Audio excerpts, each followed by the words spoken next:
Moskvada 21-24 fevral aralygynda 2-nji halkara Gündoğur bazary ýarmarkaty geçirildi. Türkiýeden, Eýrandan, Kyrgyzstandan, Özbekistandan, Türkmenistandan we beýleki döwletlerden gelen hünärmenler özleriniň milli däpdesturlaryny we el işlerini görkezdiler. Türkmen dizayneri Ayna İzbatar özünün moda kolleksiyası bilen çäre gelenleri hayrana galdyrdy.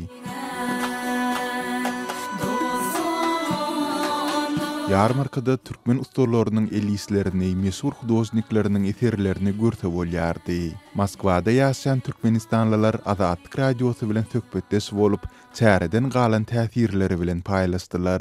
Туркменистан славится огромным количеством интересных, по сию пору соблюдаемых традиций и ремесел. И если наши мастера смогут приезжать на Тюбетейку, это будет взаимно такой большой опыт и дружбы. Прекрасно, что есть такая площадка, где можно общаться.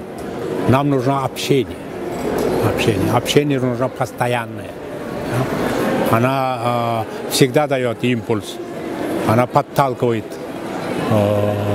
к жизни. Последний раз я уехал из Ашхабада 18 лет назад и приехал в Москву. И, конечно, вот немножко, как будто там снова вот побывал на родине. В этом году участников в Туркмении больше, чем приезжала в первый раз, и это меня очень радует, потому что Туркмения пока немножко для нас закрытая страна, но каждый раз, чем больше участников сюда приезжает, тем больше мы видим их культуру, и она для нас становится более понятной и расширенней. Это слово Туркменистан для меня это волшебное слово.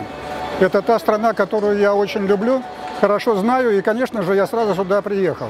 Молодцы, что привлекают туркменских мастеров на эту выставку. Так держать. Надо как можно больше, чтобы Туркмения здесь участвовала.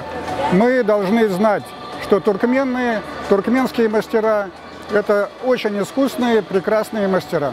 Yarmarkanyň soňky güni Türkmenistana bagyşlandy. Ustalar, suratkeşler, aşpezler, dizaynerler öz ýurduna wekilçilik etdiler. Çäräniň soňunda sahnalaşdyrylan türkmen toýu görkezildi.